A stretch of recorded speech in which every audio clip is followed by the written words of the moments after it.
Welcome back. This is Mr. Herman taking a look at another problem. This time is again for the Chapter 5 test.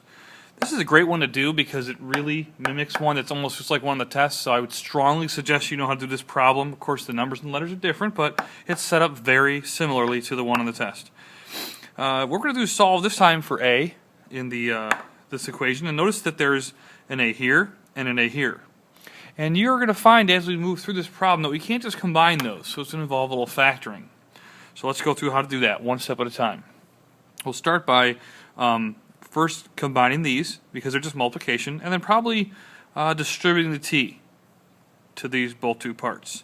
So why don't we start with, we'll go one step at a time. So we got AR equals, and we'll keep that t here, we'll distribute it after, 3 plus, this is ACX. You could put it in any order you want, but I tend to like the things alphabetical, of course.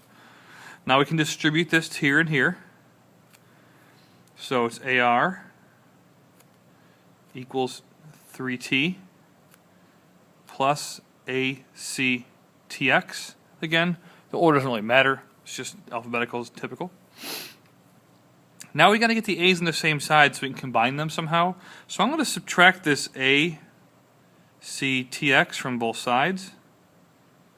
Again, we're doing it to get the A's on the same side.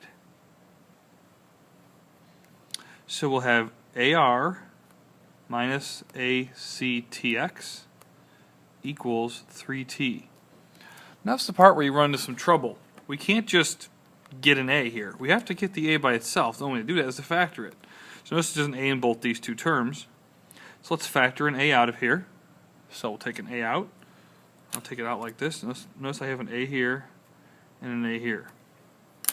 So I can take those both out, A, and then factor out, greatest common factor was A there, R minus CTX, still equal to 3t over here.